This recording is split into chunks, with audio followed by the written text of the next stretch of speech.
Gereja Tuhan adalah tempat di mana Yesus itu bersemayam. Kita ini cuman ada di sini untuk bantuin ngisi rumah. Karena Tuhan Yesus, dia gak mau dia di rumah ini sendirian. Dia ini tahu bahwa banyak orang yang memerlukan rumah. The Latter House adalah gereja daripada Tuhan. Orang-orang yang percaya, yang dikasih oleh Bapa. The beloveds of the Lord who are placed in the beloved.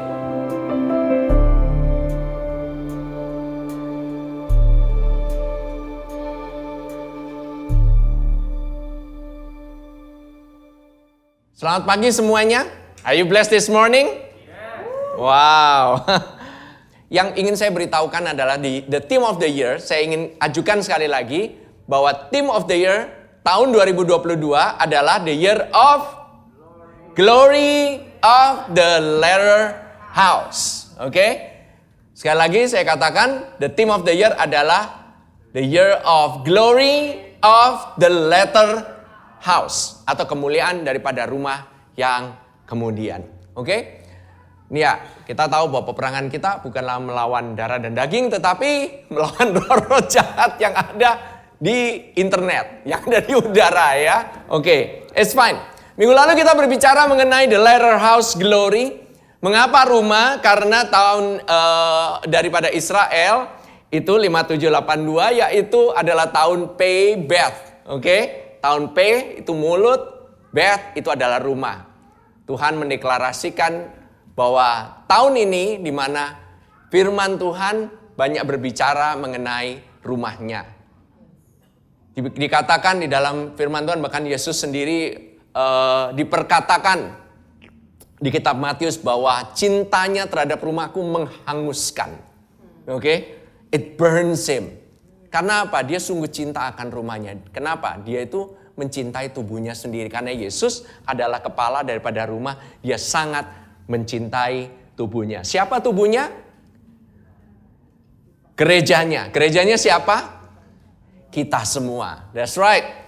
So, banyak yang berkata, wah pastor ini timnya ada berubah ya. Gitu ya. Bahkan ini saya bacakan ini di salah satu grupnya ini bahkan dibilang, pastor, ini sekarang backgroundnya berasa kayak lagi rapture, pastor. Ini baru aja nih tadi pagi. Ada di grup bilang gitu ya. Ya memang, karena apa? Kita juga mengharapkan rapture. There's the hope of glory. Itu adalah pengharapan daripada kemuliaan. Kepada setiap orang yang percaya, kita percaya Tuhan akan menjemput kita di awan-awan. Oke? Percayalah bahwa pengharapan saudara-saudara tidak sia-sia. Karena itu adalah semua pengharapan orang percaya. Jangan sampai ada yang bilang kepadamu bahwa rapture itu udah lewat, gak bakalan terjadi gitu ya. One of these days, and it's very close, udah sangat dekat sekali.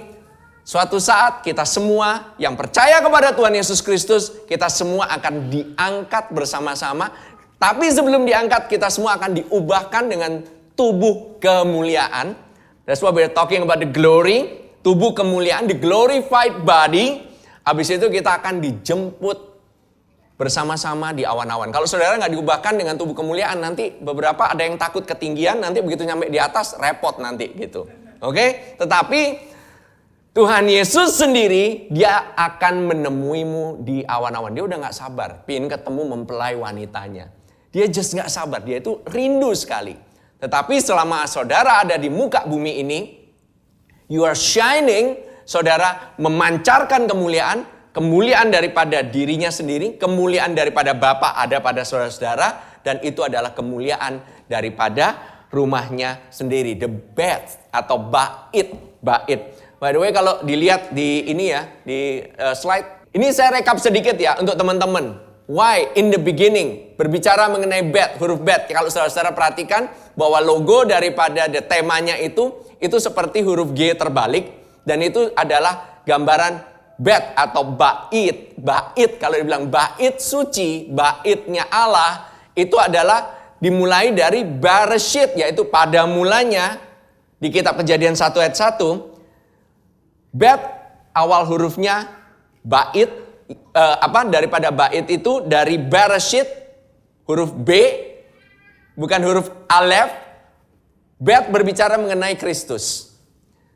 Karena Alef berbicara mengenai Bapa. Oke, berbicara mengenai Allah. Tetapi bet atau itu dari kata dari bar atau kata dari son, anak, yaitu Kristus. Bareshit, resh, kepala. Jadi kepala, anak yang menjadi kepala di dalam segalanya, yaitu siapa? Yesus. Dialah kepala daripada segalanya. Dia adalah permulaan daripada penciptaan itu. He is there in the beginning.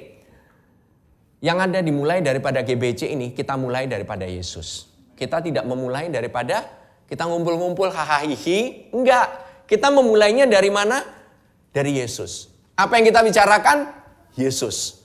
That's why GBC ada. Karena ada Yesus. Permulaannya dari Yesus. Bareshit. Kemudian di belakang itu ada huruf Taf. Yod dan Taf. Oke, Yod adalah kekuatan. Taf adalah salib. Jadi waktu kita ngomong mengenai bet atau bait di dalam rumah Tuhan, kita bicarakan mengenai kekuatan salib daripada Kristus. That's what we are talking about. Kita nggak ngomongin mengenai hal motivational, kita nggak ngomongin bagaimana cara memperbaiki diri, tetapi kita berbicara mengenai pekerjaannya yang telah selesai di atas kayu salib. That's what we are talking about. That's what GBC is all about. The house talks about the Son and His finished work. Amin. Nah, kita tahu juga bahwa pada mulanya itu adalah firman. Dan firman itu ada bersama-sama dia. Dan Yohanes 1 ayat 14 katakan bahwa firman itu telah menjadi manusia. Become flesh. Flesh and blood. Itu physical. Oke? Jadi Yesus itu bukannya suatu konsep. Tetapi Yesus adalah anak. Dia adalah pribadi yang turun ke dunia ini. Dan dia tinggal bersama-sama dengan kita. Pada waktu dahulu Tuhan ada di surga. Dan dia berbicara dari surga. Pada waktu orang Israel mengalami sengsara di Mesir. Dan mereka keluar dari Mesir, berjalan di padang gurun. Orang Israel, Tuhan adanya di dalam kemah. Berkemah bersama-sama dengan orang Israel. Setelah itu pindah ke bait suci. Oke, Tuhan bersemayam di dalam tabutnya, yaitu di dalam bait. Mulai dari bait Salomo, kemudian bait suci yang kedua, kemudian bait suci yang ketiga. Setelah itu tidak ada firman, barulah perjanjian baru datang. Tuhan sendiri tinggal sebagai manusia. He came as a human being, but He is also God. Kita ngomongin mengenai kepercayaan yang sangat-sangat mendasar teman-teman semuanya. Kita nggak ngomongin mengenai bahwa Tuhan Yesus itu cuman benar-benar manusia, cuman sekedar manusia. No, He is 100% human, He is 100% God. Nggak bisa ada yang deny mengenai hal itu. Dan that's what we believe. Kenapa? Karena kita ini human flesh and blood. Kita ini juga physical body juga.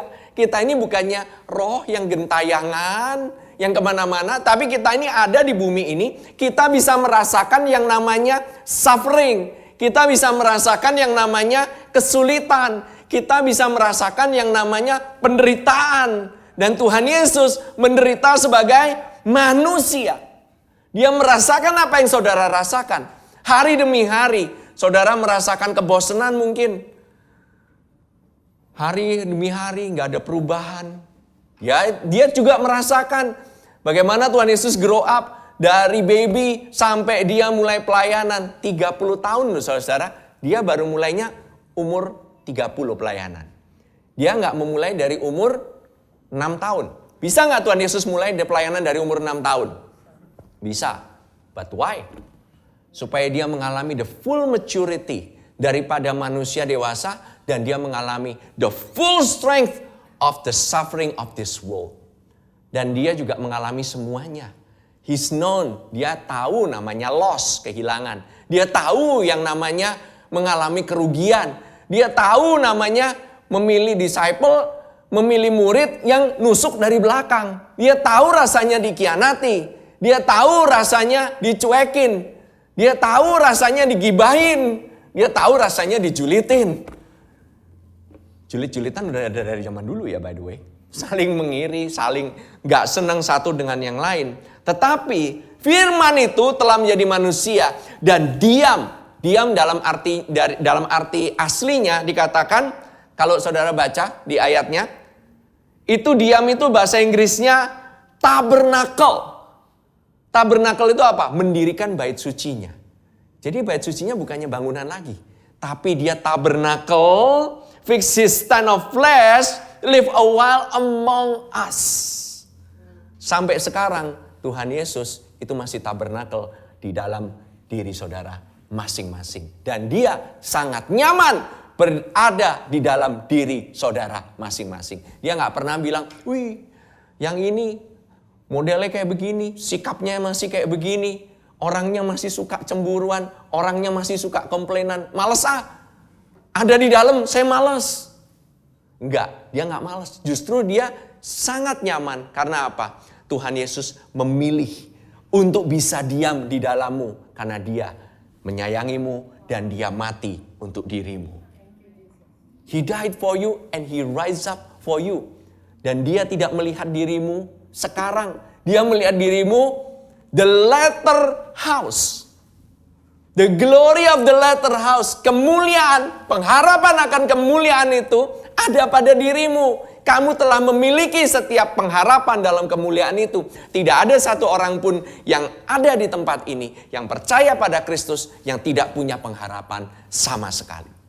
Saya katakan, tidak ada seorang pun yang berada di sini, bahkan yang mendengarkan secara online, kalau engkau sudah percaya kepada Tuhan Yesus Kristus, engkau tidak punya pengharapan dalam kemuliaan, tidak benar.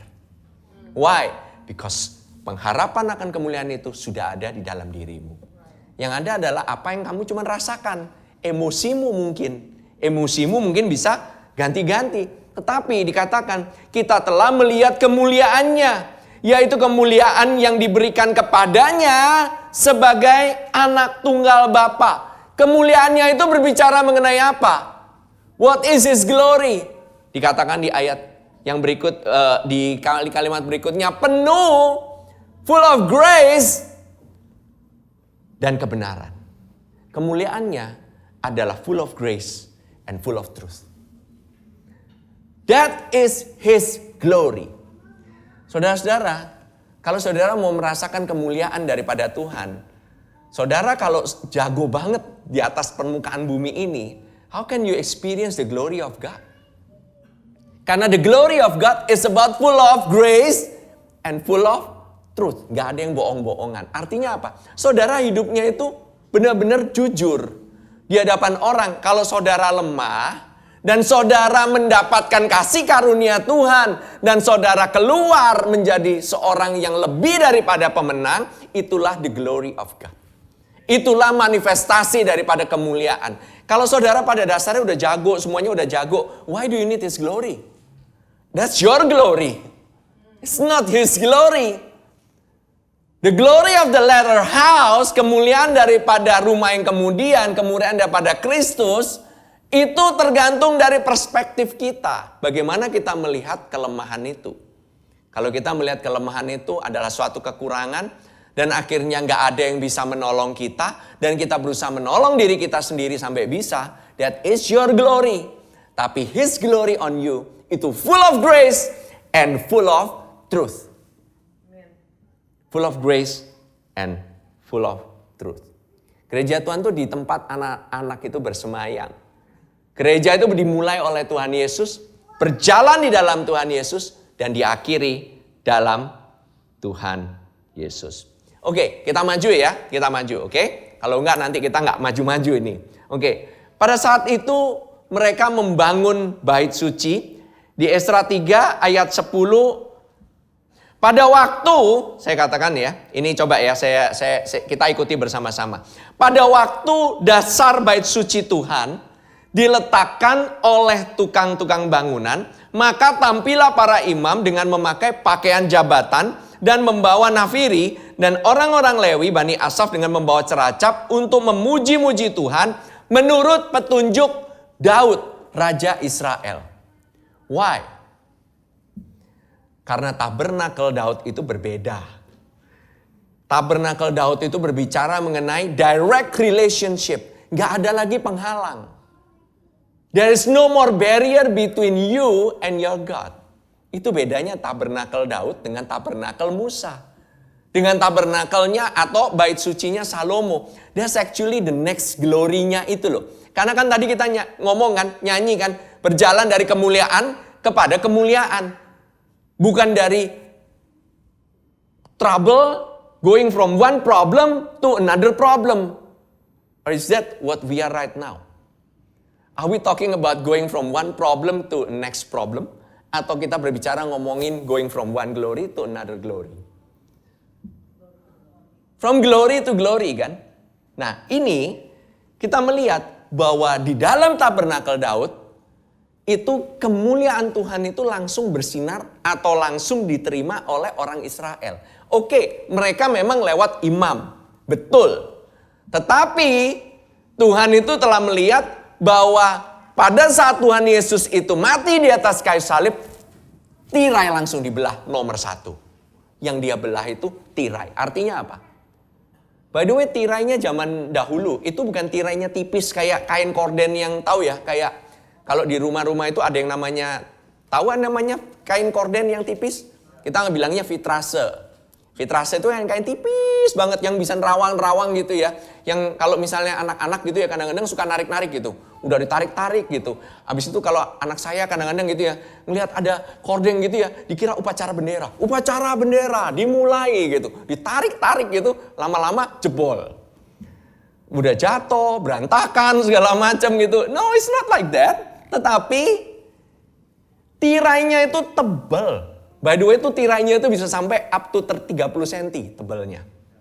Can you imagine that ripping dari atas sampai ke bawah? It takes great strength. Gak bisa pakai alat biasa. Kalau sampai Tuhan sendiri yang mau rip, artinya apa? Tuhan udah gak sabar. Oleh karena penebusan Tuhan Yesus di atas kayu salib, dia gak sabar pingin talk to you directly. Setiap daripadamu, engkau yang mendengarkan melalui YouTube, Tuhan pingin ngobrol sama kamu directly. Gak usah lewat pastor, gak usah lewat pelayan Tuhan, hamba-hamba Tuhan yang tertentu. Kamu langsung bisa mendengar kata daripada Tuhan langsung. Direct. That is actually the letter house. Rumah yang kemudian itu gak ada namanya pakai calo di tengah-tengah. Orang mau ngomong sama pejabat, pakai orang tengahnya dulu. Mesti ngomong sama yang bawain koper dulu. Enggak. Mesti bayar dulu, nyogok dulu sana sini gitu. Untuk ngobrol sama orang yang paling top. Itu mungkin cara dunia. Tetapi caranya Tuhan direct. Zaman dulu aja, Adam aja, waktu jatuh di dalam dosa, Tuhan ngomongnya bisa direct kok. Apakah dosa menghalangimu untuk Tuhan gak berbicara kepadamu? No. That's the original. Originalnya itu Tuhan itu pingin ngobrol langsung sama kamu. Dan dia singkirin satu hal yang membuat dia gak bisa ngobrol sama kamu, yaitu dosa-dosa kamu. Sama dia disingkirin semuanya. Supaya apa? So that he can talk directly to you face to face. Face to face. Sama seperti suami dan istri. Gak usah ngomongnya lewat anak, lewat siapa, hanya untuk ngomongin ke suami, ngomongin ke istri gitu. Gak usah lewat protokol. Oke? Ngomong langsung. Ngomong aja langsung, gak usah pakai malu-malu. Amin. Amin. Saudara, nextnya ya, saudara lihat ya. Secara berbalas-balasan mereka menyanyikan bagi Tuhan nyanyian pujian dan syukur. Sebab ia baik, bahwasanya untuk selama-lamanya kasih setianya kepada Israel. Dan seluruh umat bersorak-sorai dengan nyaring sambil memuji-muji Tuhan. Oleh karena dasar rumah Tuhan telah diletakkan. By the way, ini waktu peletakan dasar. Daripada dasarnya ya, waktu ini ceritanya yang waktu awal mereka membangun bait suci. Setelah mereka bangun ritualnya, mereka bikin mesbahnya, Ezra ini kasih tahu gitu. Dia ceritakan bahwa dimulai dari essence-nya dulu. Dari the cross, the message.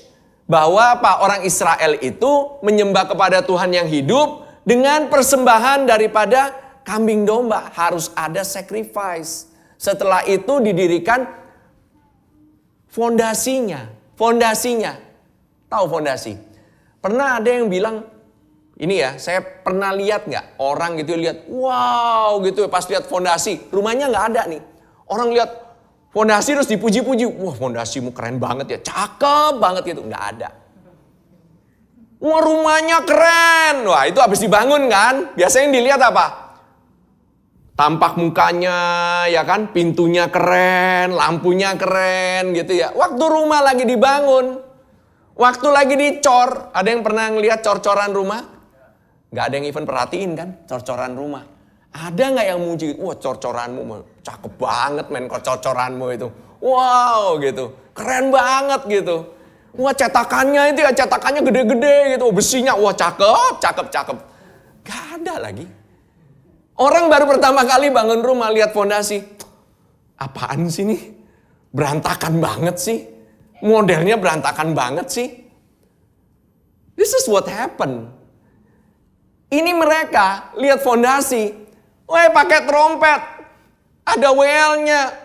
Pak Novik ada di sini dipanggil. Ngapain Pak Novik dipanggil? Mau bangun fondasi. Baru mau bangun fondasi, panggil Pak Novik. Dia ada gitu di sana, kemudian dia panggil semua musiciannya semua nyanyi. For the Lord is good, for the Lord is good. Wah dia nyanyi gitu. Memperingati apa? Fondasi. Ngeliatin apa? Semen. Ngeliatin apa? Tanah. Bunyi trompet gitu. Setelah itu di sisi yang berikutnya, di sisi satunya. Di satu tempat yang sama, ayat 12. Tetapi banyak di antara para imam, orang-orang Lewi, dan kepala-kepala kaum keluarga, orang tua-tua yang pernah melihat rumah yang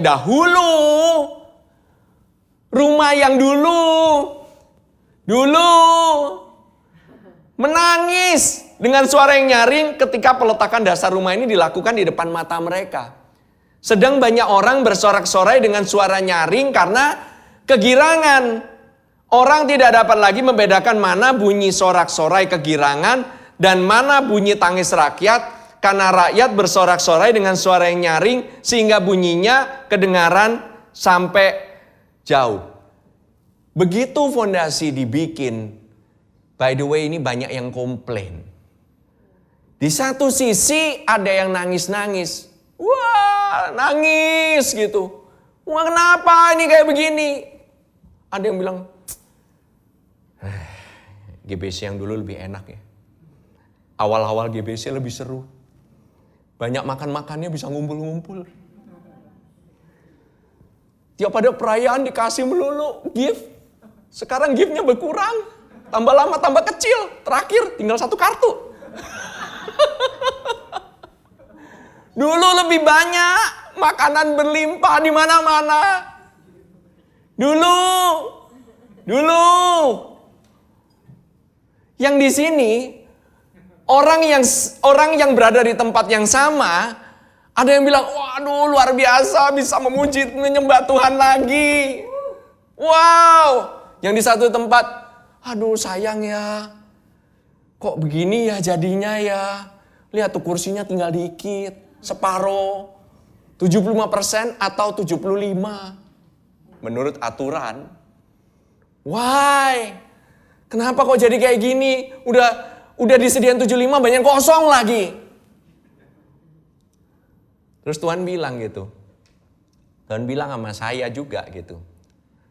Yud, komplain lu. Lu gak inget setahun yang lalu lu preaching di depan kamera sendirian. Di depan TV sendirian. Pastor Fedri, inget gak ngomong di depan kamera sendirian? Pertama kali yang rekaman Pastor Fedri kan? Ngomong di depan kamera sendirian. Saya yakin tuh belum tentu ada Lili. Kata Lilit. Karena Lilit masih ngurusin yang lain-lain. Banyak yang mesti diurusin kan. Pastor Freddy sendirian. Sampai dia bilang, aduh saya nggak mau sendirian. Mesti setel musik, ada yang nyanyi lah. Ya kan? Kalau nggak berasa hening. Terlalu hening. Kayak mengheningkan cipta. Ngobrol lah sama kamera sendirian gitu. Khotbah-khotbah sendiri. Semangat-semangat sendiri gitu. Menyemangati diri sendiri gitu. Tapi begitu mulai kita bilang, kok dikit ya? Kok cuman segini ya? Kok nggak bisa ngeliat mukanya ya? Kapan ya tuna party, Pak Arif? Kapan? Why? Sampai kapan kita begini? Tuhan bilang, lu komplain. Ini begitu banyak ini orang yang ada di tempat ini. Mungkin beberapa ya yang kembali, beberapa belum kembali. But hey, kita ada di sini. Kita bisa napas. Kita bisa memuji Tuhan sama-sama. What are you complaining about? Ini ngomongin, dua grup ini bisa ngomongin orang yang sama. It's just two different hearts. Dua tipe hati. Yang satu hatinya komplain terus, berusaha expectation terus, yang satu wishing terus. By the way, ini gara-gara ini terhenti selama 15 tahun. Hanya cuman gara-gara komplain lihat fondasi doang. Zaman dulu, itu namanya bait suci emasnya, bodoh gede-gede, berapa keret katanya gitu. Sekarang semen. By the way ya, bait suci kedua, bait suci ketiga kurang lebih besarnya bisa 2-3 kali lipat lebih besar daripada baitnya Salomo. Waktu itu terjadinya demikian. Tapi waktu lihat fondasinya banyak yang komplain. Dan yang menyebabkan berhentinya pembangunan daripada bait suci itu bukannya di stop sama orang raja atau yang menjajah mereka, Raja Babylon bilang stop. Enggak. Yang menyebabkan stop itu gara-gara orang sendiri. Gara-gara orang dalam. Yang menjadikan stop semua pekerjaannya karena Zerubabel dan Yosua patah semangat. Tetapi untung ada yang namanya Nabi Hagai. Untung ada yang namanya Zakaria. Mari kita baca bersama-sama. Mari kita baca. Ini kayak kejadian kayak begini. Tertawan kan selama kurang lebih hampir kurun waktu 2 tahun. Ini kita udah ujung lagi sampai Omikron. Are we gonna close again? Saya nggak tahu. I don't know. Kapan kita start lagi? Kapan kita mau stop lagi gitu? I don't know. Dan saya juga nggak terlalu peduli. Pemerintah bilang, ya tahan dulu, kita tahan. Pemerintah bilang mulai, kita mulai. We just follow. But we give thanks. Karena gereja Tuhan bukan tergantung dari sistemnya dunia. Gereja Tuhan tetap jalan. Apapun yang terjadi, it still exists sampai sekarang. Amin. Amin. Banyak orang mulai meninggalkan rumah Tuhan. Banyak orang mulai punya aktivitas masing-masing. Tetapi pandemi pada dasarnya ini adalah tes terhadap fondasi daripada suatu gereja. Fondasi daripada kekuatan daripada orang-orang atau iman daripada orang-orang percaya. Ini cuma tes. It's just a test. Oke, kita kembali ya.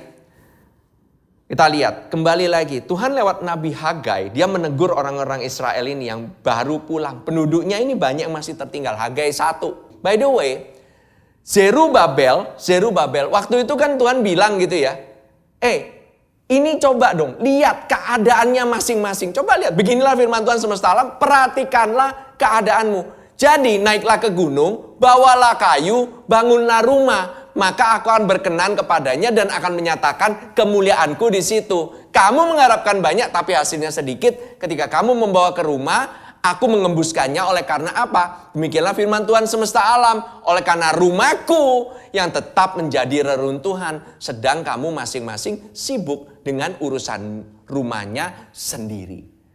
Ini teguran. Next. Zakaria. Saya loncat ya, langsung ke Zakaria. Karena Zakaria berkata kepada Zerubabel.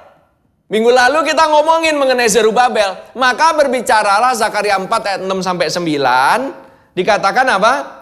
Maka berbicara ia katanya, inilah firman Tuhan kepada Zerubabel, bunyinya bukan dengan keperkasaan dan bukan dengan kekuatan, melainkan dengan Rohku, firman Tuhan semesta alam. Artinya apa? Artinya ini bukan lagi in your hand. This is out of your hand. Keadaan pandemi ini bukannya kamu yang kontrol. Masalah di sini bukan kamu. Nanti yang menyelesaikan juga bukan kamu. It's not your problem. Kalau gereja sampai harus stop, go, orangnya pergi, ada yang datang lagi, ada yang baru datang segala macam gitu. Saudara, mungkin bagi teman-teman yang baru pertama kali ke gereja pada saat pandemi, itu ngelihat gereja tuh kayaknya senangnya minta ampun. Apalagi udah lama di rumah terus. Beberapa ada yang bilang, wah gereja kok kayak begini ya. Modelnya kok kayak begini ya sekarang ya. Ini satu tempat yang sama, ngelihatnya bisa dua macam. It's only a matter of perspective. Frame of reference-nya beda. Yang satu bilang, wow luar biasa. Yang satu mengucap syukur. Yang satu lagi, kok kenapa demikian? It's always like that. Tetapi Tuhan mau kita untuk menyatukan visi bersama-sama.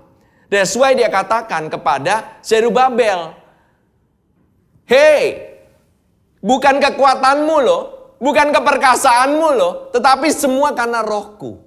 Ini Rohku yang bekerja. Siapakah engkau gunung yang besar? Artinya, kalau kamu menghadapi gunung yang besar di hadapan kamu, Tuhan ini menyemangati Zerubabel. Dikatakan apa? Di depan Zerubabel, engkau menjadi tanah rata. Ia akan mengangkat batu utama, sedang orang bersorak, bagus-bagus sekali batu itu. By the way, Inggrisnya lebih tepat. Dikatakan, who are you, great mountain? Before Zerubabel, you shall become plain, rata, and he shall bring forth the capstone. Capstone itu adalah batu utama atau batu penjuru. Siapa batu penjuru itu? Tuhan Yesus. With shouts of, sekali lagi, with shouts of. Minggu lalu kita ngomongin mengenai grace. By the way, selama seminggu, setelah saya khotbah, kurang lebih, atau sebelum saya khotbah pada hari Minggu, sebelumnya itu ada hal yang kurang enak terjadi di dalam keluarganya Pastor Lita. Maminya harus masuk ke rumah sakit, harus dirawat. Selama seminggu, we are struggling. Why? Mau masuk tahun baru ada kejadian kayak begini. Kita wondering. Kita berpikir, wah ini mungkin ada serangan atau ada kayak gimana. What I can say adalah, apa yang saya sendiri mau persiapkan, ini saya sendiri harus melakukan. Apa yang saya sedang persiapkan, saya sendiri harus melakukan terlebih dahulu. I have to say grace. Puji Tuhan, pada hari ini, maminya Cilita udah bisa keluar dari rumah sakit. In about 1 week.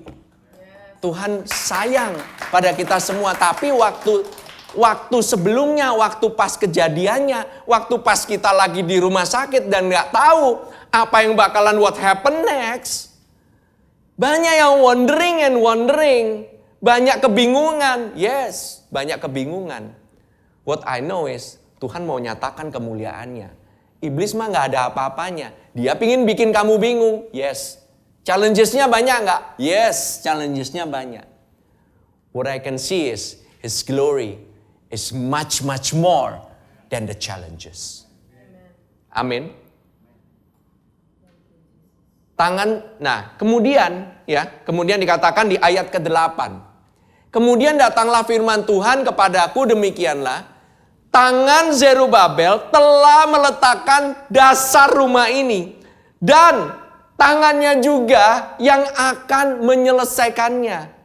Maka kamu akan mengetahui bahwa Tuhan semesta alam yang mengutus aku kepadamu. Moreover, the word of the Lord came to me, saying, the hands of Zerubabel have laid the foundation of the temple. His hands shall also finish it, then you will know that the Lord of hosts has sent me to you. Waktu kamu lagi ada opposition, waktu kamu lagi ada problem, waktu kita lagi menghadapi masalah demi masalah, waktu kita lagi ngomongin grace kepada masalah itu. Ingat, kalau kamu udah dikasih assignment sama Tuhan, entah kamu yang ada di tempat ini mau sebagai pastor, as a leaders, as a mungkin treasurer, atau mungkin seorang usher, atau mungkin seorang worship leader, atau siapapun itu, waktu kamu menghadapi itu, Tuhan akan selalu memberikan kasih karunia-Nya kepadamu. Kasih karunia-Nya itu, grace itu diberikan kepadamu karena apa? Tuhan secara spesifik tahu bahwa kamu akan menghadapi tantangan itu. Makanya dia kasih karunia-Nya khusus kepada kamu untuk menghadapi tantangan itu. Dia sudah kasih karunia-Nya kepadamu. Makanya dia bilang, bukan karena kekuatanmu, bukan karena keperkasaanmu, tetapi karena Rohku. Itu yang Tuhan kasih. Dan untuk menyatakan, untuk kamu bisa bahkan declare bahwa grace itu it needs His Spirit. Kamu perlu roh daripada Tuhan sendiri. Amin. Kamu gak bisa ngomong dengan, wah PD-nya gitu ya. Cuman, hey, kamu rely kepada apa? Kamu trusting kepada apa? Waktu kamu ngomong grace, kamu rely on His grace loh. Artinya, kamu itu mungkin akan mengalami hal yang sangat bikin kamu gak kuat. That's why you say grace. Itu bukannya sebenarnya ngatain kepada problem itu. Kamu itu sedang ngomong sama Tuhan, aku ini bergantung sama kasih karuniamu loh. Untuk masalah yang ada di depan ini. Bukan kepada tanganku, tetapi kepada kasih karuniamu aku bergantung. Jadi, kalau sampai gunungnya gak rata, yang malu siapa sebenarnya? Ya bukan kamu yang pasti. Karena kamu ngomong grace sih. Bukannya kamu ngomong, runtuh, gunung, rata. Enggak. Enggak ngomong rata-rata kan. Kamu ngomongnya apa? Grace. Kasih karunia demi kasih karunia. You're asking for His grace. You're asking for His grace. That's why, waktu kamu bergantung kepada Tuhan, maka lewat tanganmu lah juga, Dia akan mengerjakannya. Itu loh. Amin. Dia akan call kamu kembali. Mungkin kamu udah lost that calling. Maybe you have lost your calling as a leaders mungkin. As a pelayan daripada Tuhan. Mungkin kau berkata, aku udah kelamaan nih. It's been too long. How can I be back? How can I serve? Aku mulai dari mana? I don't know. Start wherever you are. Dimanapun kau berada. Mungkin kamu lagi ada di sini lagi discourage. Mungkin kamu start from discouragement. Mungkin kamu ngelihat, fondasi. Startnya dari mana? Fondasi lagi. Tapi kamu gak ingat, setahun yang lalu kita semua ketakutan. Even untuk memulai aja, kita aja bingung. Ini udah ada loh ini. The service is here. So start now. Why delay? Start now. Amin. Tuhan aja, dia call Gideon. Waktu dia memanggil Gideon, dia manggil apa? Hai engkau pahlawan yang gagah perkasa. Tahu gak apa kerjaannya Gideon? Ngumpet lagi. Waktu dia ngumpet, Tuhan bilang, kamu pahlawan yang gagah perkasa. Anak saya by the way nama tengahnya Gideon. Dia kadang-kadang suka ketakutan. Suka ngumpet. Tapi saya berkatakan, hai engkau pahlawan yang gagah perkasa. Hadapi masalahmu, jangan kabur. Kalau ada masalah, hadapi. Jangan kabur. That will make you, kamu di dunia gak mungkin gak ngadepin masalah. Dan kamu gak bisa kabur-kaburan terus. Amin. Kamu gak mungkin bisa kabur-kaburan terus dari masalah. You cannot hide forever. Sometimes you need to face it. Dan waktu kamu face it, kamu ada rasa takut gak? Ada pasti. Ada rasa discourage gak? Pasti ada lagi. As a pastor, I have to say, waktu memutuskan, kita mau mulai lagi ibadah, ada rasa ketakutan gak? Ada. Ada rasa khawatir gak? Ada. Gimana kalau begini? Gimana kalau begitu? Habis itu ditambah lagi. Tuh kan, ada yang kena kan? Udah gitu pernah datang, weh ada yang kena ini, itu.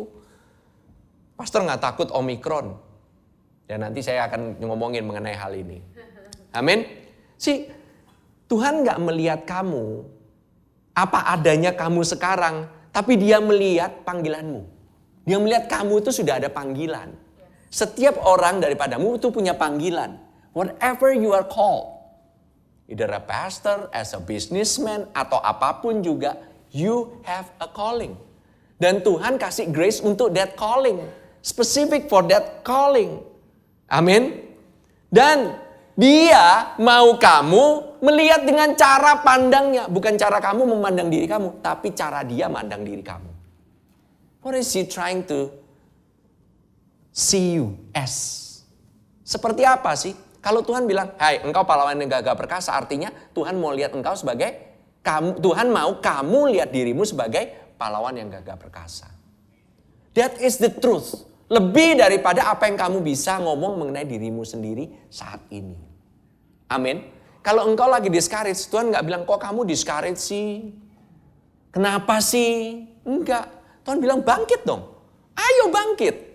Bangkit dari your discouragement. Jangan engkau takut. Jangan engkau discourage terus.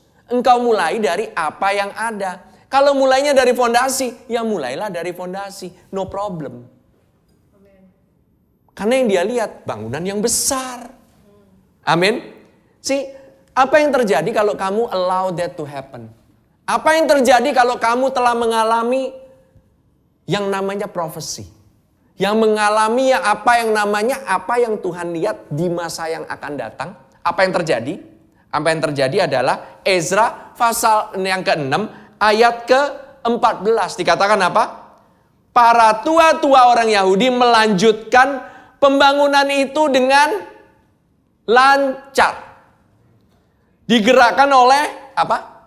Nubuat Nabi Hagai dan Nabi Sakaria bin Ido. Mereka menyelesaikan pembangunan menurut perintah Allah Israel dan menurut perintah Kores, Darius, dan Artasasta, raja-raja negeri Persia.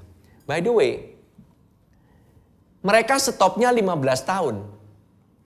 Rasanya lama banget ya pembangunan. Mungkin ada di sini yang lagi bangun rumah. 15 tahun bangun rumah lama gak? Wih, pastor gitu. Ini bangun gedung. Bangun gedung.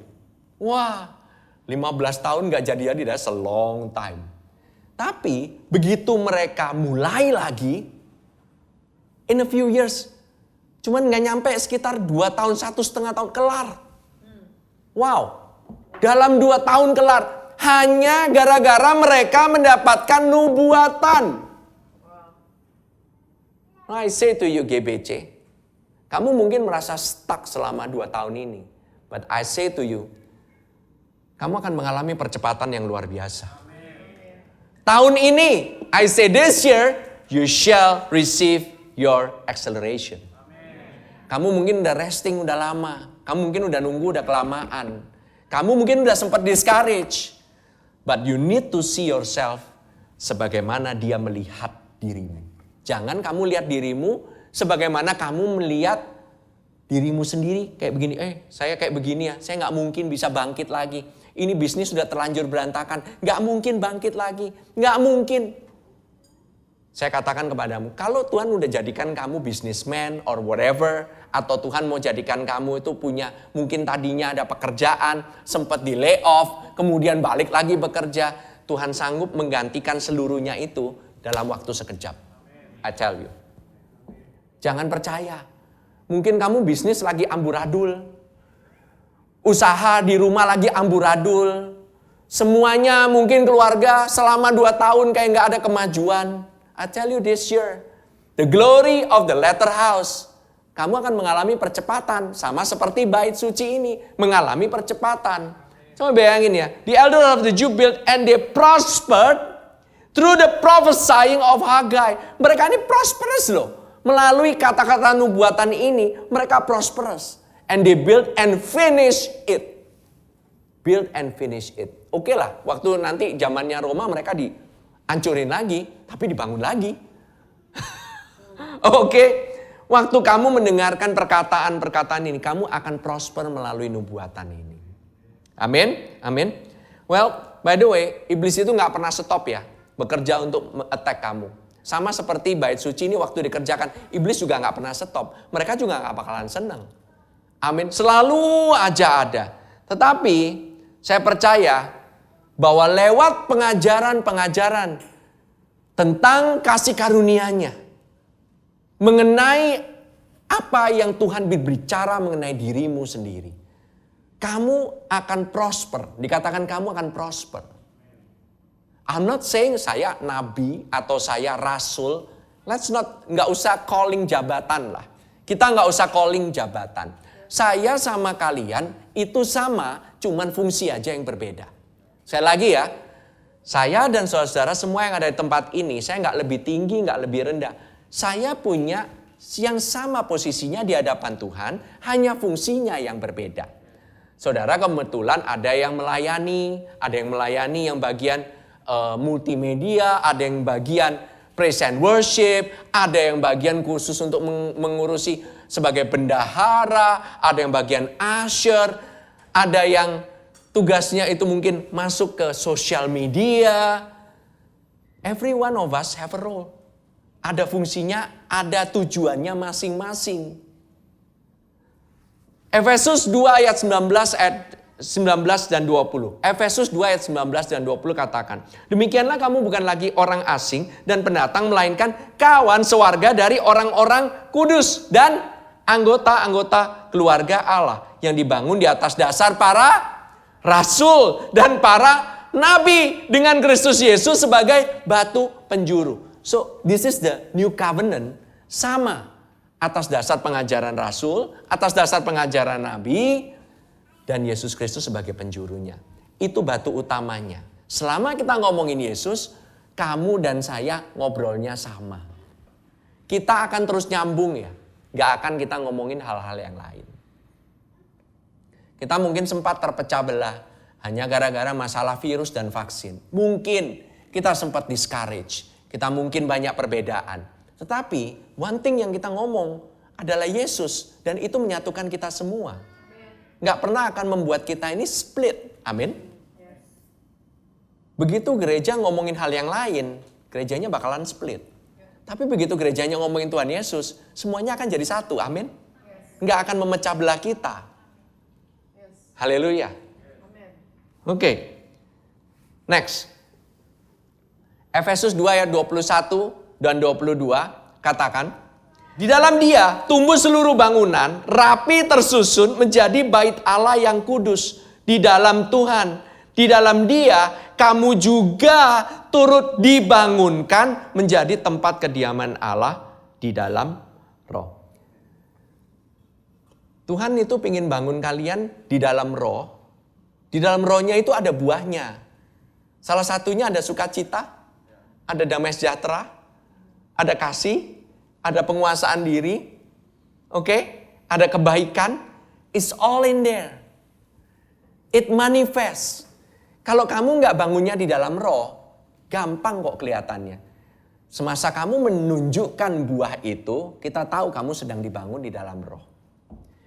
Kita tahu bahwa kita ini kadang-kadang bangunnya di dalam Roh, tetapi di dalam rumah ini kadang-kadang kita juga dengerin suara yang lain.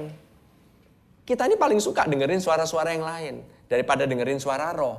Makanya kadang-kadang buahnya itu lucu gitu.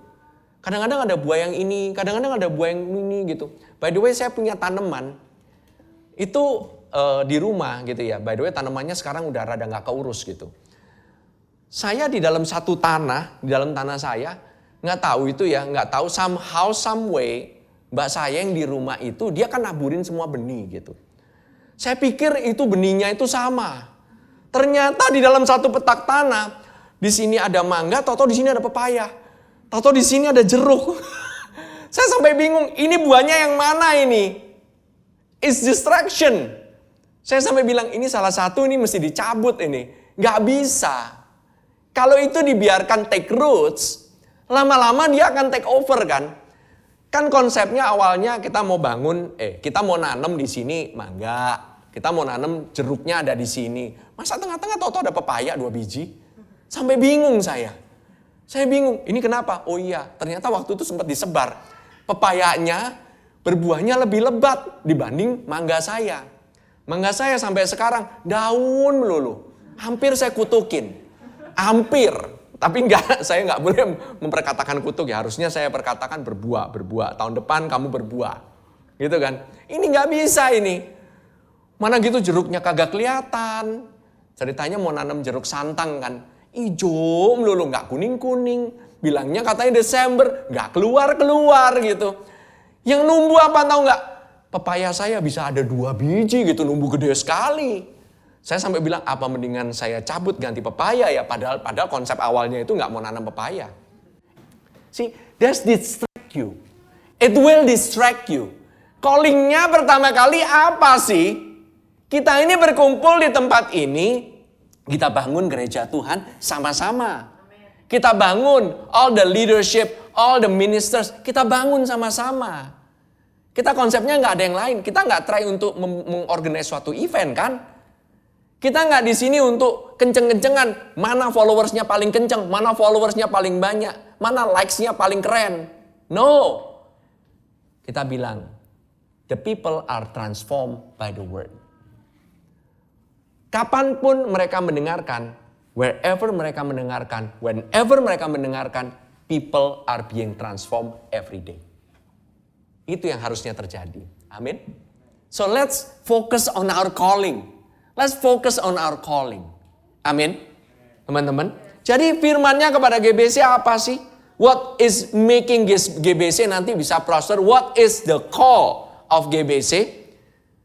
Hagai 2 ayat 9. Tahun ini dikatakan, adapun rumah ini kemegahannya yang kemudian akan melebihi kemegahannya yang semula. Firman Tuhan semesta alam.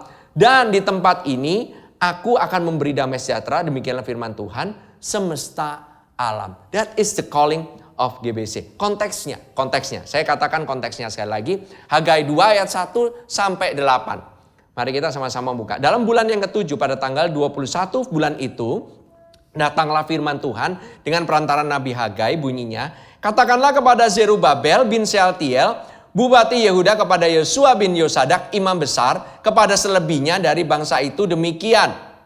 Masih adakah di antara kamu yang telah melihat rumah ini dalam kemegahannya semua? Dan bagaimana kamu lihat keadaannya sekarang? Bukankah keadaannya di matamu seperti tidak ada artinya?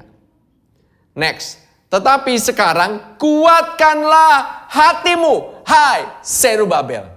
Kuatkanlah hatimu, demikianlah firman Tuhan. Kuatkanlah hatimu, hai Yosua bin Yosadak, imam besar. Kuatkanlah hatimu, hai segala rakyat negeri. Demikianlah firman Tuhan. Bekerjalah, sebab aku ini menyertai kamu. Demikianlah firman Tuhan semesta alam. By the way, mengingat zaman dulu itu is not a bad idea. Itu oke kok. Nggak masalah. Kita mengenang. Kalau nggak, ngapain kita mengenang zaman yang indah-indah? Why not? It's fine. Nggak masalah. Pengalaman baik atau buruk, itu nggak masalah. Tetapi kalau kita dwell, kita stay di masa yang dahulu. Kita nggak pernah move. Either itu pengalaman yang baik atau pengalaman yang buruk. Itu akhirnya ujung-ujungnya jadinya tidak baik. When we stay there, when we dwell in the past. Karena apa? Kerjanya kamu nanti selalu bandingin. Every day kamu akan bandingin dengan yang past.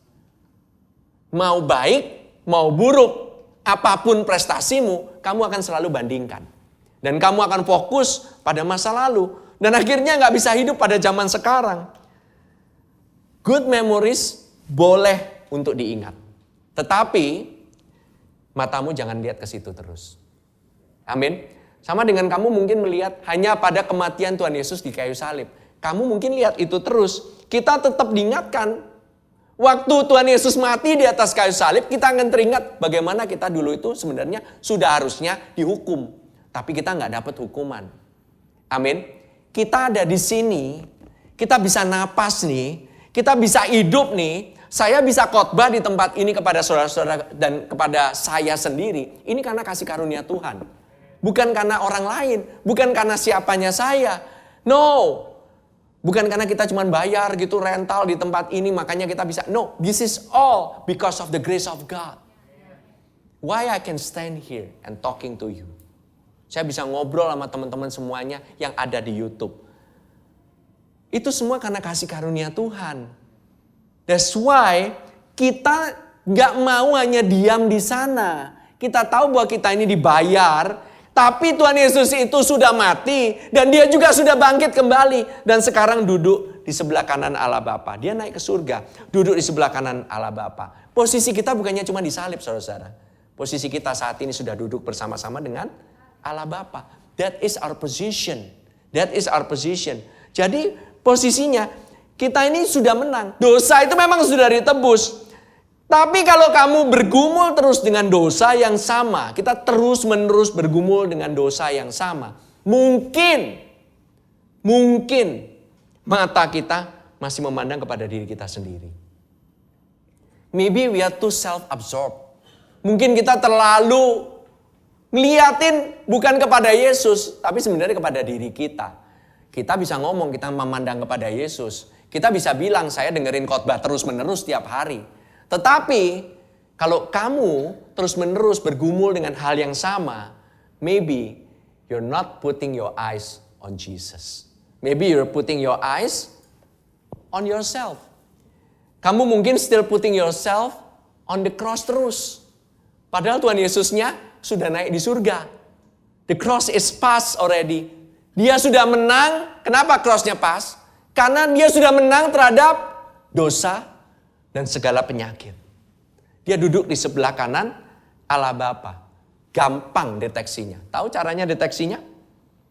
Apa yang kamu sering katakan mengenai dirimu? Apa yang kamu post tentang dirimu sendiri? Apa yang kamu rasakan terus-menerus? Kalau kamu terlalu sering ngikutin perasaanmu tok, oke, itu salah satu tanda bahwa hidupmu tergantung dari perasaanmu. Mungkin itu kita nggak bisa deny. Orang itu akan berekspresi. Saya nggak bilang I'm against expression, no. Silakan berekspresi. Tetapi kalau kamu keseringan ngelihatnya bergantung kepada ngikutin tren, ngikutin ini, ngikutin itu, maybe your eyes is in there. Maybe your eyes itu ngikutin perasaan. Mungkin your eyes lagi ngikutin apa yang lagi in sekarang. Bukan pada iman yang berdasarkan kepada firman kebenaran tentang Kristus dan pekerjaannya yang telah selesai di atas kayu salib. Maybe. That's how to detect it. Yesaya 43 ayat 18-19. Firman-Nya, janganlah ingat-ingat hal-hal yang dahulu dan janganlah perhatikan hal-hal yang dari zaman purbakala. Lihat, aku hendak membuat sesuatu yang baru. I make all things new. Tuhan aja udah nyampe di hal yang baru. Kita masih bergumul di hal yang sama. Yang sekarang sudah tumbuh, belumkah kamu mengetahuinya? Ya, aku hendak membuat jalan di padang gurun dan sungai-sungai di padang belantara. Pernah lihat gak sih ada namanya padang gurun, kemudian tahu-tahu muncul jalan gitu, langsung dalam sekejap, gak pernah. Terus kemudian sungai di padang belantara, tahu-tahu nongol gitu. Tapi Tuhan sanggup loh. Dia aja mau melihat hal-hal yang baru. Ini ada hal yang belum pernah kita lihat sebelumnya. 2022, kalian akan melihat hal-hal yang belum pernah kalian lihat sebelumnya. You will see things dan mungkin Tuhan akan memberikan atau menyampaikan atau membawa kepada kalian hal-hal yang belum pernah kalian lihat sebelumnya. I say to you again, kamu mungkin belum akan melihat hal-hal yang belum pernah kamu lihat tahun-tahun sebelumnya. Yang akan kamu lihat pada tahun ini. God is making something new. All things, yang old things sudah pass away. Dan dia lagi bikin sesuatu yang baru. You may never see. Mungkin kamu gak bisa ngelihat. Dan mungkin kamu juga gak percaya hal itu terjadi padamu tahun ini. Mungkin kamu gak percaya. But God can make it happen. Amin. Jadi Tuhan ini ingin menguatkan Zerubabel. Yosua dengan menyuruh apa? Mereka bekerja. Kuatkanlah hatimu. Kuatkanlah hatimu. Itu talking about now. Kamu berandai-andai nanti bakalan jadi kayak begini. Nggak akan bangun bait sucinya. Kamu cuman ngimpi doang, nggak bakalan jadi bait sucinya. Kamu cuman, I wish dulu pernah terjadi. Aku wish bisa jadi kayak begini. Wishing doesn't make it happen.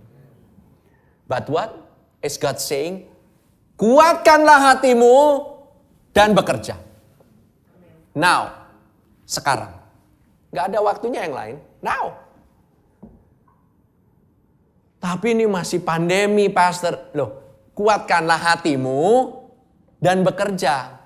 Omikron gunung segede gitu, Tuhan bilang apa? Grace. Gereja bukan tergantung sama Omikron, enggak. Amin. Praise God. Gereja Tuhan tidak tergantung pada apapun varian yang akan datang. Truly. Lihat, karena kenapa sih? Mengapa mereka bisa kuat dan bekerja? Karena apa? Tuhan ini menyertai mereka. Tuhan ini menyertai mereka dengan tidak mengingat masa lalu dan bekerja. Gini, orang yang banyak bekerja itu nggak akan banyak komplain. Percaya deh sama saya. Nggak akan banyak kritik dan hidup di masa lalu terus. Nggak bakalan. If you work now, saya nggak katakan, apa yang saya bisa kerjain pastor? Gitu. Saya mau bantuin Pastor Gad nurunin TV gitu. Ya terserah. Kalau memang mau kayak gitu, fine. But banyak sekali. How? Intinya mereka tuh fokus pada pekerjaan Tuhan, bukan fokus pada dirinya. But I'm still not good sekarang ini. Well, mereka fokus kepada pekerjaan Tuhan, bukan pada dirinya lagi. Mereka membangun Tuhan, konteksnya How? Ada yang bagian giving, ada. Ya kan? Ada yang ikut pelayanan mingguan, ya ada. Ada yang melayani secara hidup sehari-hari. Dengan apa? Saling doain, saling menguatkan. Minggu lalu saya pernah nanya kan, ada yang mau ikut pelayanan doa? Boleh. Ayo ngomong. Ada yang bisa nyanyi, ada yang mau nyanyi? Ayo, join. Anak-anak micinya saya bilang, ayo semuanya. Kalau bisa nyanyi, nyanyi. Oke? Even anak-anak fun church. Our fun church kids jangan main-main ya. Mereka itu adalah generasi yang luar biasa. Saya udah melihat ini anak-anak fun church. Tuhan juga sedang melakukan hal yang baru. God is watching them. Mereka itu jangan dilihat badannya kecil.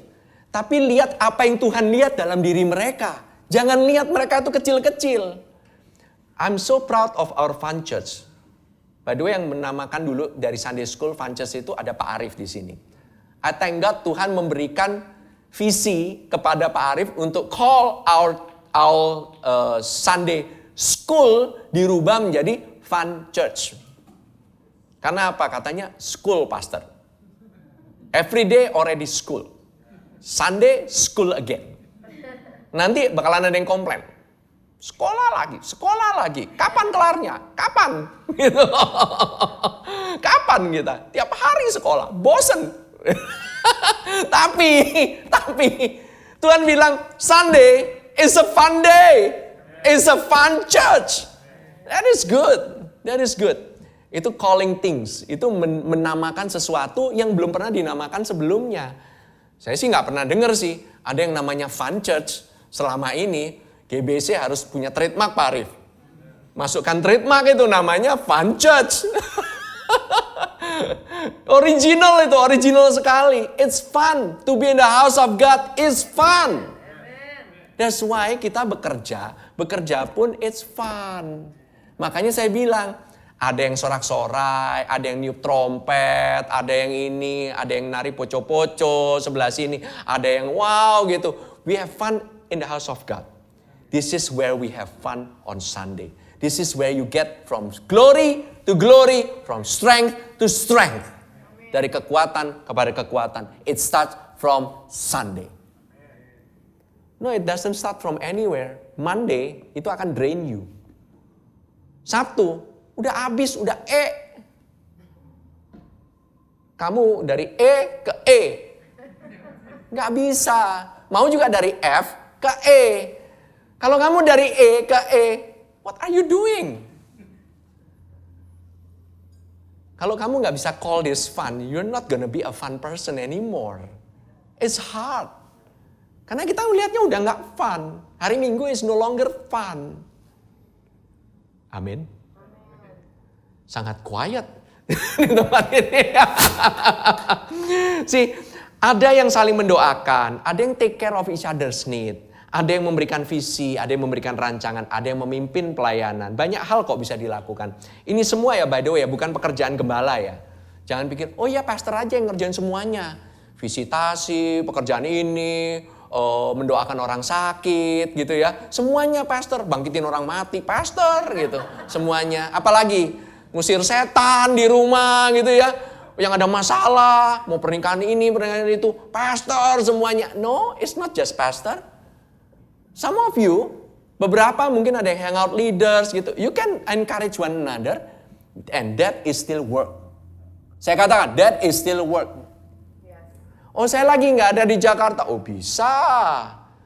Our treasurer ada di Balikpapan. Terbukti. Our treasurer somehow tuh nggak tahu ya gitu ya. Tangannya megang treasury-nya itu somehow itu berbuah-buah terus gitu. There's a couple here dari ini Balikpapan ini luar biasa gitu. Dari jauh-jauh gitu memantau keuangan kita semua. Keuangan kita 2020, keuangan kita 2021 ini berbuah-buah saudara-saudara. Because of what? They use the grace that God gave them. Not because of their strength. Backgroundnya juga belum tentu background keuangan juga.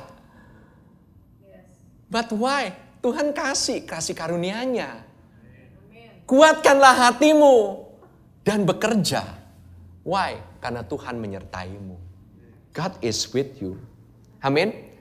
So, kalau kamu mungkin, saya nggak bisa apa-apa, pastor.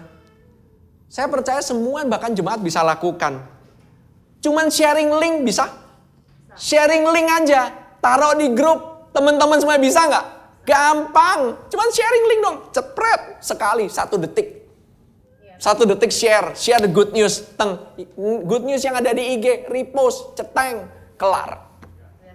Sometimes nggak usah even ngomong apa-apa. Banyak orang mungkin mulai nanya. Kalau saudara percaya ministry ini berasal daripada Tuhan. You just share. That's also bekerja. Itu bekerja, saudara-saudara. It's also work. Keep the atmosphere itu positif. Vibe-nya itu positif. Kalau lihat saudara-saudaramu pada mundur gitu ya. Pelayanan ntar ada yang salah. Jangan digibahin. Jangan dikatain terus. Jangan diomel-omelin. Himbau, tegur dia dengan positif. Pertama encourage dulu. Gaplokin dikit, habis itu encourage lagi. Itu yang sering dilakukan Tuhan kepada saya. Ingat, saya. Jangan merasa terkondem. Saya sering gitu, pertama kali dihibur gitu ya. Iya, tengah-tengah digaplokin gitu ya. Waduh, iya ini salah. Habis itu sama Tuhan dihibur lagi. God is so good. He loves to sandwich the condemnation with encouragement. Bukan dikondem sih sebenarnya itu. Di-rebuke. Rebuking sandwich namanya. That's the way that we should rebuke our brothers and sisters. Saudara encourage, tengah-tengah rebuke, belakangan harus encourage lagi. Amin.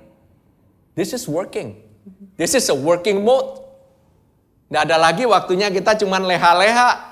Oke? Tegas, kita tegas boleh. Tapi motivasinya adalah untuk peduli sama orang itu. Amin. Hari ini saya memang banyak hal-hal yang praktikal ya. Nah, oke. Ayat yang kelima ke 6. Sedikit lagi ya teman-teman. Sesuai dengan janji yang telah kuikat dengan kamu pada waktu kamu keluar dari Mesir. Dan Rohku tetap tinggal di tengah-tengahmu. Janganlah takut. Sebab beginilah firman Tuhan semesta alam. Sedikit waktu lagi maka aku akan menggoncangkan langit dan bumi, laut dan darat. According to the word that I covenanted with you when you came out of Egypt, so my spirit remains among you, do not fear. Kalau saudara mulai kemudian saudara merasa takut, jangan takut. Karena apa? Roh Tuhan ada padamu. Ini adalah mark. Ini adalah meterai. Saudara nggak bakalan kenapa-napa pekerjaannya. Yang jagain bukan kamu. Yang jagain siapa?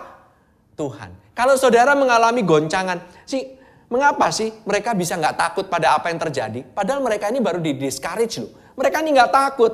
Karena Tuhan menyertai mereka. Rohnya tetap tinggal di tengah-tengah mereka. Dan bukan kuat, bukan gagah. Mereka bisa lewati semua tantangan ini. Bukan senantiasa ngelihat, wih gede ya, tantangannya gede ya, gede banget ya gitu. Tapi melihat gunung, what they see gunung, itu lihatnya rata. Waktu mereka lihat gunung, mereka lihatnya rata. Sekali lagi, waktu mereka lihat challenge, mereka lihatnya rata. That's the way that you see. Waktu masih ada gunungnya, apa yang bisa kamu lakukan sama gunung itu? Bukan dicangkulin, bukan kamu berlari keliling gunung. Apa yang harus kamu lakukan? Katakan, grace. Di kitab Hagai ini, Hagai 2 ini dipakai lagi loh di kitab Ibrani. Nanti saya akan jelaskan lagi, the next month, the next ini nanti kita akan sama-sama kita akan lihat lagi. Mengenai penggoncangan. By the way, are you blessed today? You get something? Amin. Mari kita bersama-sama kita tutup ibadah ini. Ya, teman-teman, kita semua mengucap syukur. Kalau kita berada di tempat ini, kita bisa mengambil perjamuan bersama-sama. Kita bisa memecah roti bersama-sama. Kita bisa nyanyi, memuji Tuhan. In the midst of this pandemic. Dikatakan apapun senjata yang ditempa kepadamu tidak akan berhasil. Mau iblis mau bikin varian apapun. By the way, virus itu bukan berasal daripada Tuhan. Itu berasal daripada iblis. Tetapi apapun variannya, bukan minumnya teh botol ya. Apapun variannya, tidak akan berhasil. Kamu mau kayak gimana pun iblis, gak akan berhasil kepada apa yang Tuhan telah tetapkan untuk rumah ini. Karena rumah ini telah ditetapkan oleh Tuhan untuk berhasil. Untuk lancar pembangunannya. Akan berhasil. Pekerjaanmu akan berhasil.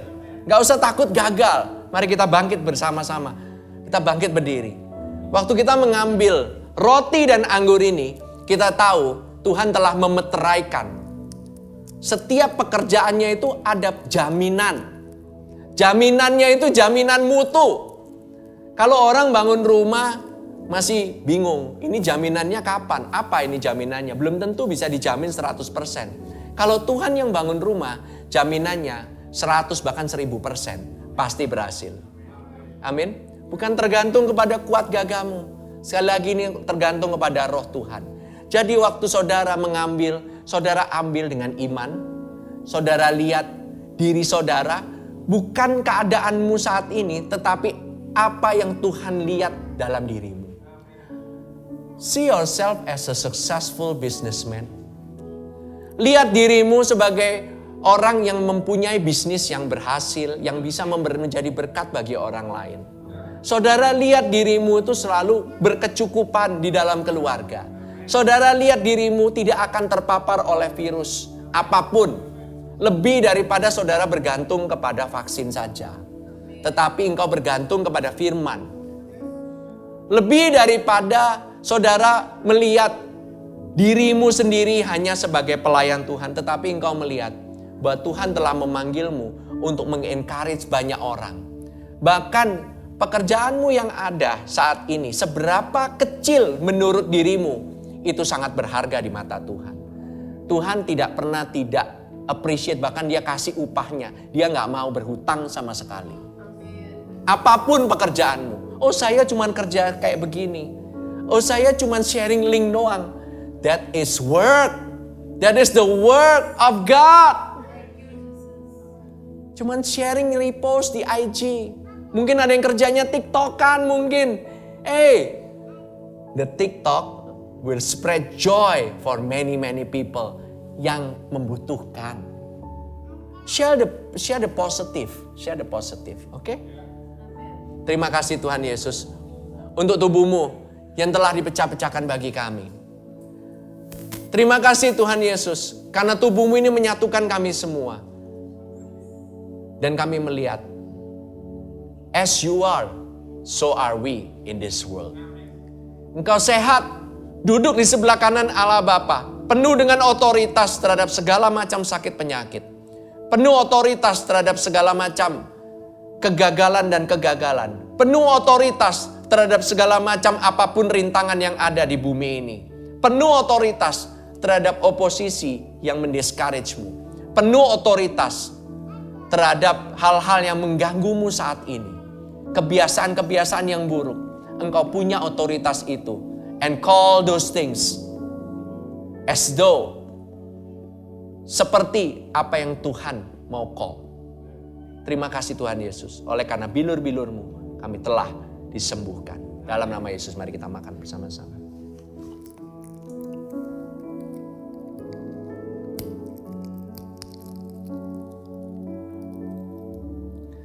Terima kasih Tuhan Yesus untuk darah-Mu Tuhan. Darah yang luar biasa. Darah yang berkuasa. Oleh karena darah-Mu ini, Engkau membuat segala sesuatu menjadi baru.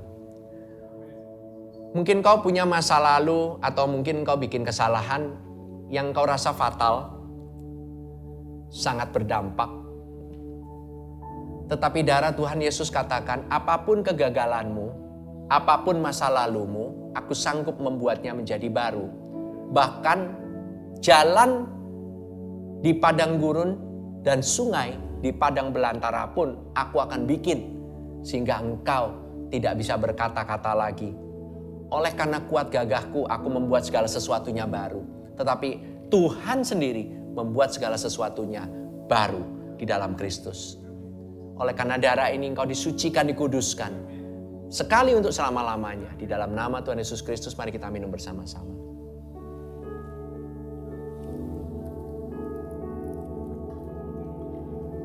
Terima kasih Tuhan Yesus. Kami mengucap syukur juga. Pada hari ini, saya juga ingin share sedikit mengenai pemberian, giving in the house of God. Pada saat membangun fondasi, bangsa Israel memberikan givingnya. Benefit bukan untuk Tuhan, benefit of giving is for you. Setiap daripada saudara. Saat ini kita mungkin nggak mengedarkan kantong, tapi kalau saudara punya handphone, saudara bisa angkat bersama-sama dengan saya. Terima kasih Tuhan Yesus. Pada hari ini kami mengucap syukur kalau kami bisa memberikan persembahan. Persembahan kepada rumah Tuhan. Sungguh Tuhan, ini adalah privilege. Ini adalah berkat bagi kami semua. Kami tahu kami bisa memberi karena Engkau telah memberikan kepada kami terlebih dahulu. Berkat yang terindah. Engkau memberikan Kristus di atas kayu salib kepada kami semua. You give the best. Terima kasih Tuhan. Lewat pemberian ini, lewat persepuluhan ini, kami tahu setiap benih yang kami tabur tidak akan kembali dengan sia-sia. Ini adalah untuk pembangunan rumah Tuhan. Dan biarlah Engkau sendiri dimuliakan lewat pemberian kami. Di dalam nama Tuhan Yesus kami berdoa. Terima kasih Tuhan Yesus. Kami mengucap syukur Tuhan. Apabila Engkau pertama kali mendengar firman ini, dan Engkau pertama kali mungkin mendengar tentang kabar keselamatan ini, bahwa Kristus mati bagi dosa-dosamu, Engkau bisa berdoa bersama-sama dengan saya. Terima kasih Tuhan Yesus. Pada hari ini aku percaya akan perkataanmu, percaya akan firman-Mu. Aku menerimamu sebagai Tuhan dan Juru Selamat pribadiku. Terima kasih Tuhan Yesus atas penebusan-Mu, karya penebusan-Mu yang telah selesai di atas kayu salib untuk setiap dosa-dosaku. Dan aku diangkat menjadi anak-Mu. Aku berada dalam Kristus dan dikasihi untuk selama-lamanya. Amin. Apabila engkau berdoa demikian dan engkau mau bertumbuh di dalam pengenalan akan Kristus dan pekerjaannya telah selesai di atas kayu salib, engkau bisa klik, engkau bisa subscribe the channel, engkau bisa mendengarkan pengajaran demi pengajaran akan kabar baik, kabar kasih karunia melalui pelayanan God's Beloved Church dan setiap pastors yang berfirman lewat channel-channel YouTube, lewat IG, lewat TikTok. Silakan saudara ikuti. And be open. Biarlah hatimu terbuka untuk menerima berkat yang Tuhan telah sediakan kepadamu. Amin. Amin. Saudara siap untuk menerima berkat daripada Tuhan? Terima kasih Tuhan Yesus pada hari ini. Berkat-Mu yang luar biasa. Terima kasih ya Tuhan untuk perlindungan-Mu. Engkau memberkati dan melindungi kami. Senantiasa protection-Mu 24 jam kali 7 kepada anak-anak kami, keluarga kami, siap orang yang berada di sekitar kami. Mazmur 91 terjadi pada kami semua. Terima kasih Tuhan Yesus, bahwa Engkau menyinarkan wajah-Mu kepada kami, memberikan kepadamu, memberikan kepada kami semua kasih karunia-Mu yang berlimpah-limpah, kebaikan-Mu yang berlimpah-limpah. Dan Engkau menghadapkan wajah-Mu kepada kami dan memberikan kepada kami damai sejahtera-Mu. Terima kasih Tuhan Yesus untuk hari ini. Di dalam nama Tuhan Yesus Kristus kami berdoa dan mengucap syukur. Yang menerima berkat katakan amin. Selamat hari Minggu. See you next week.